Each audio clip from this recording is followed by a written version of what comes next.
Sahabat berbagi cerita yang dimuliakan Allah, ada satu kisah yang menarik, yang akan kita bahas pada kesempatan kali ini, yaitu kisah yang berkaitan tentang pertanyaan malaikat Mungkar dan Nakir ketika di alam kubur.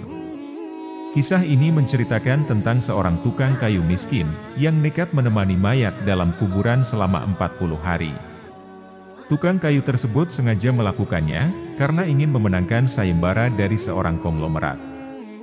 Yang mana ketika ada orang yang berhasil menemani sang mayat dalam kuburan selama 40 hari, maka akan mendapatkan sebagian harta dari si mayat tersebut. Sahabat beriman, inilah kisah lengkapnya si tukang kayu miskin, yang nekat menemani mayat dalam kuburan selama 40 hari.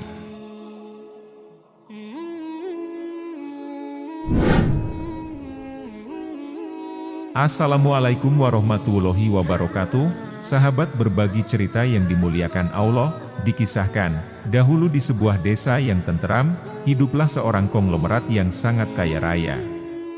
Ia telah mencurahkan harta benda yang melimpah untuk mencapai kesuksesannya. Suatu hari, sang konglomerat menulis surat wasiat yang menarik perhatian semua orang. Dalam surat wasiat ini, aku menawarkan sesuatu yang luar biasa, tulis sang konglomerat. Barang siapa yang mau menemaniku selama 40 hari di dalam kubur setelah aku mati nanti, maka akan aku beri warisan separuh dari harta peninggalanku. Lalu ditanyakanlah hal itu kepada anak-anaknya, apakah mereka sanggup menjaganya di dalam kubur nanti. Tapi bagaimana mungkin kami sanggup menjaga ayah di dalam kubur setelah meninggal? Pada saat itu, ayah sudah menjadi mayat, bukan lagi manusia yang hidup seperti kami, ucap salah satu anaknya dengan sedih. Keesokan harinya, semua adik-adiknya dipanggil. Kemudian konglomerat tersebut kembali bertanya, adik-adikku, sanggupkah salah seorang dari kalian menemaniku di dalam kubur selama 40 hari, setelah aku meninggal nanti? Aku akan memberikan setengah dari hartaku sebagai imbalannya. Namun adik-adiknya dengan tegas menjawab, apakah engkau sudah gila? Tidak mungkin ada orang yang sanggup bersama mayat selama 40 hari di dalam tanah. Karena anak dan adik-adiknya tidak ada yang sanggup menjalankan wasiat tersebut, akhirnya dengan perasaan sedih, konglomerat tersebut memanggil ajudannya, untuk mengumumkan penawaran istimewanya ke seluruh negeri. Ia berharap ada seseorang yang bersedia menerima tawaran tersebut. Kabar tentang surat wasiat ini menyebar cepat ke seluruh negeri. Semua orang terkejut dan berbicara tentang kesempatan besar yang ditawarkan konglomerat itu. Namun, semua orang bertanya-tanya, siapa yang akan sanggup melakukannya. Akhirnya, tibalah hari di mana konglomerat tersebut meninggal dunia. Kuburannya pun dihias dengan megah, seperti tempat peristirahatan termewah dengan semua perlengkapannya. Di tempat lain pada waktu yang hampir bersamaan, ada seorang tukang kayu yang sangat miskin, mendengar pengumuman wasiat tersebut. Lalu tukang kayu miskin itu memberitahu kepada istrinya tentang pengumuman wasiat itu. Istrinya pun lantas menyetujui keinginan suaminya dan berkata, wahai suamiku, apalah artinya menjaga mayat tersebut selama 40 hari, jika dibandingkan dengan kerjamu ketika menebang kayu di dalam hutan dan bertemu dengan harimau dan hantu penunggu hutan. Tanpa ragu, ia segera datang ke rumah konglomerat untuk memberitahukan kepada ahli waris konglomerat itu tentang kesanggupannya. Hingga keesokan harinya, jenazah sang konglomerat dimakamkan. Si tukang kayu itu pun ikut turun ke dalam liang lahat sambil membawa kapaknya. Bagi tukang kayu tersebut, kapaknya adalah harta yang paling berharga, karena merupakan alat untuk mencari nafkah. Setelah para pengantar jenazah menjauh, sejauh 7 langkah dari pemakaman, tiba-tiba datanglah malaikat Mungkar dan Nakir ke dalam kubur. Si tukang kayu menyadari kedatangan mereka dan dengan cemas, ia sedikit menjauh dari mayat konglomerat itu. Dia tahu bahwa itu saatnya konglomerat akan ditanya oleh malaikat Mungkar dan Nakir. Si tukang kayu terkejut saat malaikat Mungkar dan Nakir justru malah mendatanginya dan bertanya dengan tegas, apa yang engkau lakukan di sini? Dengan gemetar, ia menjawab, saya di sini karena mendengar pengumuman wasiat sang konglomerat yang menawarkan harta setengah bagian jika ada yang mau menemaninya di dalam kubur selama 40 hari setelah beliau meninggal. Kemudian malaikat Mungkar dan Nakir bertanya, apa saja harta yang engkau miliki? Si tukang kayu kemudian menjawabnya, hanya satu kapak ini yang aku miliki untuk mencari nafkah setiap hari. Malaikat Mungkar dan Nakir melanjutkan pertanyaannya, bagaimana caranya engkau mendapatkan kapak itu? Aku membelinya. Jawab si tukang kayu. Kemudian setelah itu, Mungkar dan Nakir pergi meninggalkan kuburan tersebut.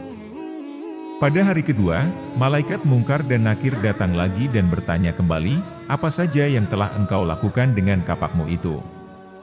Tukang kayu itu pun menjawab, aku menggunakan kapak ini untuk menebang pohon dan menjadikannya kayu bakar, lalu aku menjualnya di pasar. Setelah itu malaikat Mungkar dan Nakir pergi lagi meninggalkan kuburan tersebut. Pada hari ketiga, malaikat Mungkar dan Nakir itu pun datang kembali, kemudian bertanya lagi kepada tukang kayu tersebut. Pohon siapa yang engkau tebang menggunakan kapakmu itu? Pohon-pohon itu tumbuh di hutan belantara, jadi tidak ada yang memilikinya. Jawab si tukang kayu. Malaikat Mungkar dan Nakir mengejutkan tukang kayu dengan pertanyaannya, apa engkau yakin pohon-pohon itu tidak ada pemiliknya? Kemudian, tiba-tiba kedua malaikat itu menghilang, meninggalkan si tukang kayu.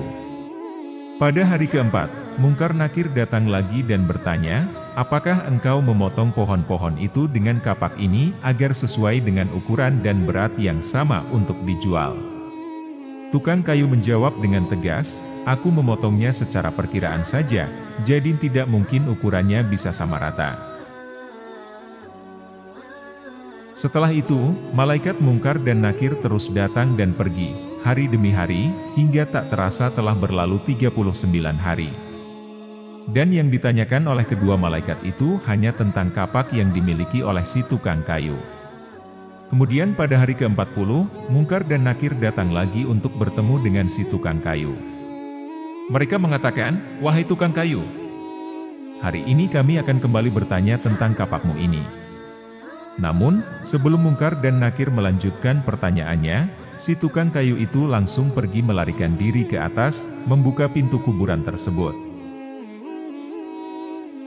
Sementara itu di luar kuburan, sudah banyak orang yang menunggu si tukang kayu itu keluar dari kuburan tersebut. Mereka penasaran ingin mengetahui keadaan si tukang kayu tersebut, setelah 40 hari menemani sang mayat dalam kubur. Namun, setelah berhasil keluar dari kuburan itu, si tukang kayu malah lari ketakutan meninggalkan mereka sambil berteriak, kalian ambil saja semua harta warisan itu, karena aku sudah tidak menginginkannya lagi. Sesampainya di rumah, si tukang kayu itu berkata kepada istrinya, aku sudah tidak menginginkan separuh harta warisan dari mayat itu lagi. Di dunia ini, harta yang aku miliki hanya satu kapak ini saja. Namun malaikat Mungkar dan Nakir selama 40 hari bertanya dan mempersoalkan hanya seputar kapak ini. Bagaimana jadinya jika hartaku begitu banyak, entah berapa lama dan bagaimana aku harus menjawabnya? Si tukang kayu merasa khawatir dan cemas, menghadapi kemungkinan pertanyaan dan pertanggungjawaban di akhirat nanti, atas harta yang dia miliki. Dia menyadari bahwa ukuran dan berat kapak tersebut hanyalah simbol dari pertanyaan lebih besar, tentang bagaimana ia menggunakan harta dunia yang diberikan kepadanya. Sahabat berbagi cerita, jadi itulah kisah si tukang kayu yang nekat menemani mayat konglomerat selama 40 hari.